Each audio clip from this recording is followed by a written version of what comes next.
అందరికీ నమస్కారం. నేను మీ డాక్టర్ వరలక్ష్మి. ఈరోజు ఈ వీడియోలో మైగ్రేన్, పార్శ్వ నొప్పి అంటారు కదా! అసలు ఈ మైగ్రేన్ ఎందుకొస్తది? కారణాలేంటి? లక్షణాలు ఏ విధంగా ఉంటాయి?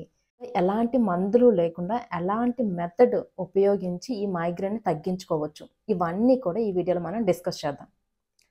మనకి తలనొప్పిలో చాలా రకాలుంటాయి. ఉదాహరణకి టెన్షన్ హెడ్‌ఏక్ ఉంటది. అంటే పని ఒత్తిడి ఎక్కువైనప్పుడు ఎక్కువ టైము బ్రెయిన్ పెట్టి పని చేయాలి, కాన్సంట్రేట్ చేసి వర్క్ చేయాల్సొస్తుంది. మన కెపాసిటీకి మించి అన్నప్పుడు కూడా టెన్షన్ హెడ్‌ఏక్ వస్తది. ఇది ప్రతి ఒక్కరు వాళ్ళ జీవితంలో ఎప్పుడో ఒకసారి ఎక్స్‌పీరియన్స్ చేసే ఉంటారు. ఈ టెన్షన్ హెడ్‌ఏక్. ఇది సింపుల్‌గా రెస్ట్ తీసుకుంటే తగ్గిపోతది. ఇంకా క్లస్టర్ హెడ్‌ఏక్స్ అంటాం. అంటే ఒక ఎపిసోడ్‌లా వస్తదనమాట. ఆహ్, సివియర్‌గా హెడ్‌ఏక్ వచ్చి ఒక 15-45 నిమిషాలు తలనొప్పుండి తర్వాత తగ్గిపోతది. ఇంకా డాక్టర్ దగ్గరికి వెళ్దాము, ఇంకా మెడిసిన్స్ వాడాలేమో అన్నంత భయమేస్తది. ట్రీట్మెంట్ అవసరమేమో అనిపిస్తది. కానీ ఈలోగానే తగ్గిపోతదనమాట. మళ్ళీ ఒక 2, 3 రోజుల తర్వాత మళ్ళీ అలానే అదే సివియారిటీతో కనిపిస్తది. మళ్ళీ వెంటనే ఒక 1 అవర్‌లో తగ్గిపోతది.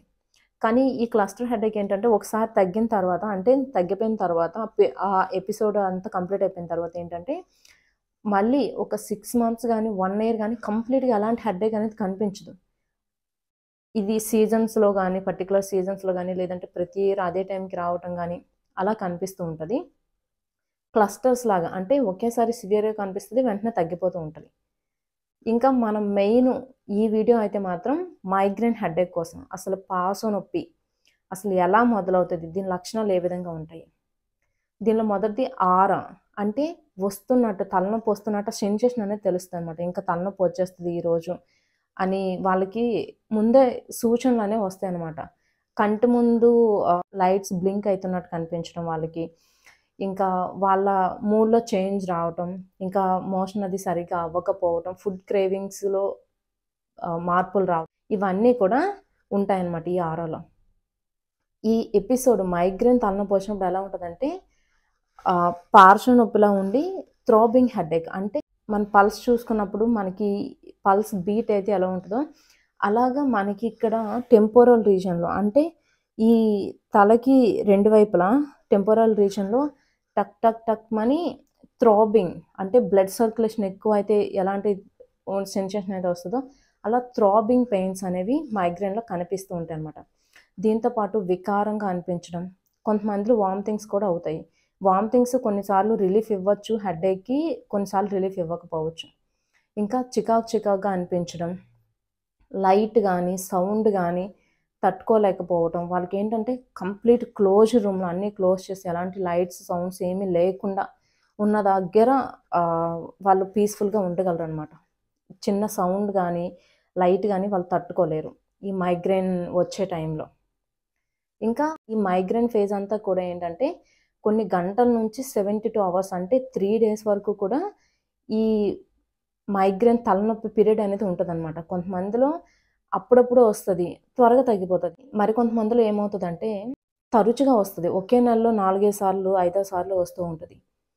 మళ్ళీ ఆ ఇంటెన్సిటీ కూడా తీవ్రత కూడా ఎక్కువగా ఉంటది. ఎక్కువ ప్రొలాంగ్డ్ ఎక్కువ రోజులుంటది.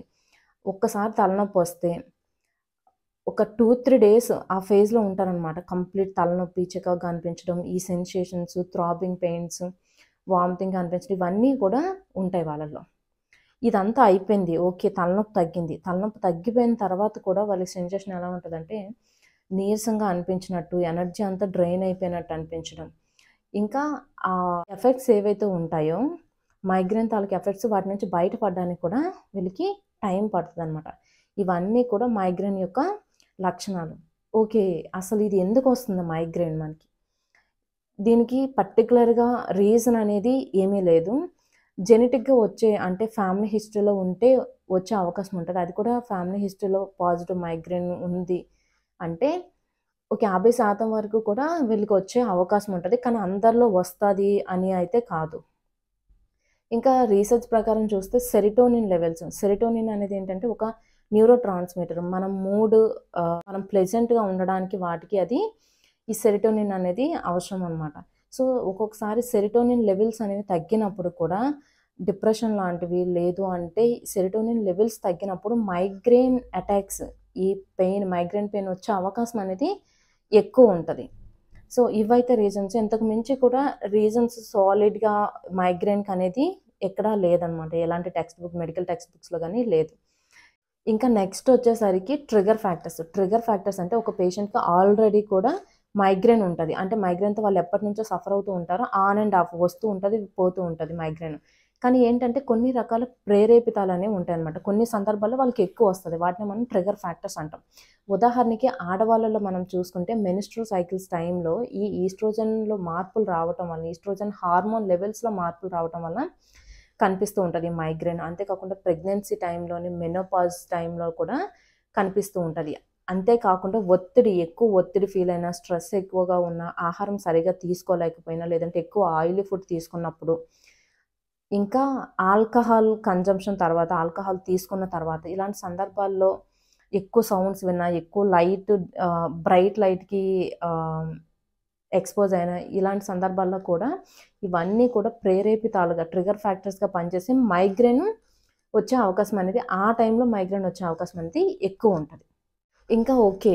ఈ మైగ్రేన్‌కి మనం మెడికల్‌గా అంటే ఫస్ట్ డైరెక్ట్‌గా మెడిసిన్స్‌కి వెళ్ళకుండా అసలు మెడిసిన్స్ లేకుండా మనం ఏ విధంగా మేనేజ్ చేయొచ్చు. ఇది మెయిన్ అసలు. ఏంటంటే దీన్నే సీడ్స్ మెథడ్ అంటారు. ఇందులో ఎస్ అంటే స్లీప్. నిద్ర అనేది చాలా ముఖ్యం. మంచిగా హాయిగా నిద్ర పట్టేలా చూసుకోవాలనమాట. ఏంటంటే నిద్ర ప్యాటర్న్ అది మారకుండా క్వాలిటీ స్లీప్ ఉండేలా మనం చూసుకుంటే ఈ మైగ్రేన్ ట్రిగ్గర్ అవ్వకుండా అంటే మాటిమాటికి రాకుండా ఉంటది. నెక్స్ట్ ఇందులో ఈ అనేది ఎక్సర్సైజ్. ఈ ఎక్సర్సైజ్ ఎందుకంటే యాక్చువల్లీ మనం ఎక్సర్సైజ్ చేసినప్పుడు మన మూడ్ అనేది ఇంప్రూవ్ అవుతదనమాట. మనం హ్యాపీగా ఉండడానికి హ్యాపీ హార్మోన్స్ అవి రిలీజ్ అవుతాయి. న్యూరో ట్రాన్స్‌మిటర్స్ అవన్నీ. దానివల్ల ఏంటంటే మైగ్రేన్ తరచుగా వచ్చే అవకాశాలు తగ్గుతాయి. కొంచెం గ్యాప్ ఇచ్చి రావడం, ఇంకా జనరల్ హెల్త్ ఇంప్రూవ్ అవ్వడం కూడా ఈ ఎక్సర్సైజెస్ వలన బాగా ఉంటది. తర్వాత నెక్స్ట్ ఇందులో అనేది ఈటింగ్ హ్యాబిట్స్. మనం మంచి బ్యాలెన్స్‌డ్ డైటు మన శరీరానికి సెట్ అయ్యేవి. అంటే కొంతమందికి కొన్ని రకాల ఫుడ్స్ తీసుకుంటే కొంతమందికి ఎక్కువ స్పైస్ తిన్నా, లేదంటే కొంతమందికి ఎక్కువేంటంటే ఆయిలీ ఫుడ్ తిన్నా, బయట సైడ్ ఫుడ్ తిన్నా, ఈ ట్రిగ్గర్ ఇవన్నీ కూడా ప్రేరేపితాలుగా పనిచేసి ఆ టైంలో మైగ్రేన్ అనేది వస్తదనమాట. సో, ఈటింగ్ హ్యాబిట్స్ అనేవి కరెక్ట్‌గా ఉండేలా చూసుకోవాలి. వచ్చేసరికి డాక్యుమెంటరీ. అంటే మీకు ప్రతి ఒక్కరికి సింప్టమ్స్ అనేవి మారుతూ ఉంటాయి. అందరికీ ఒకేలాంటి అన్ని రకాల సింప్టమ్స్ కనిపించాలని లేదు. అందుకే మైగ్రేన్‌తో బాధపడే వాళ్ళెవ్వరైనా కూడా ఒక నోట్‌బుక్‌లో ఎక్కడైనా ఫోన్‌లో గాని, నోట్‌బుక్‌లో గాని నోట్ చేసుకోండి. అసలు ఏ టైంలో వస్తుంది? ఎలాంటి సర్కమ్‌స్టాన్సెస్‌లో, ఎలాంటి వాతావరణంలో వస్తుంది?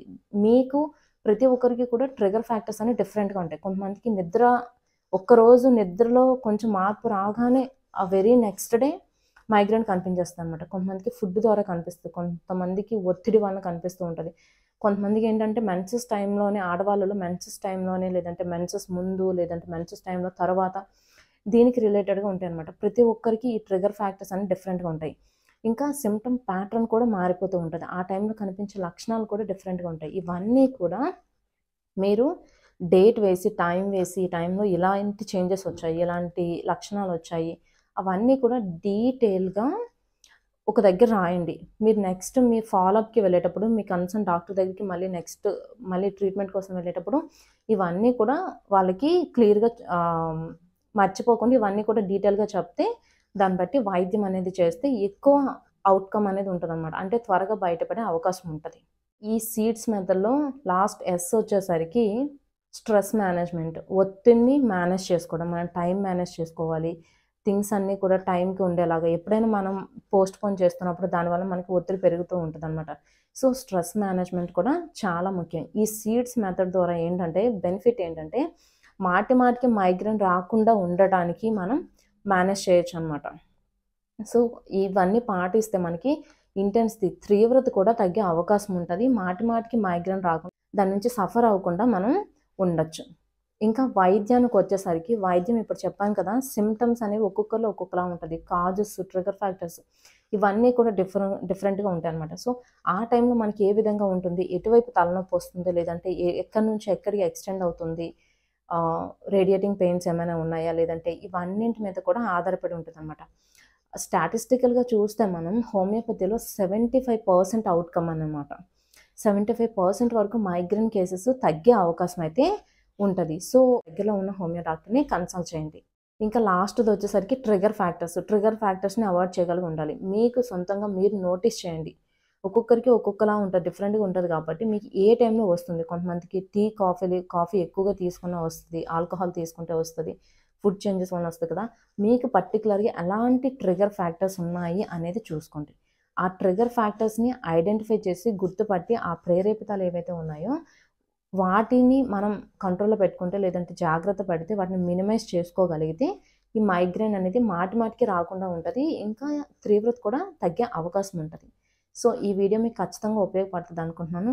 Thank you for watching. ఒకవేళ ఈ వీడియో నచ్చినట్లయితే లైక్ చేయండి, షేర్ చేయండి. ఇంకా ఛానెల్‌ని సబ్స్క్రైబ్ చేసుకోండి.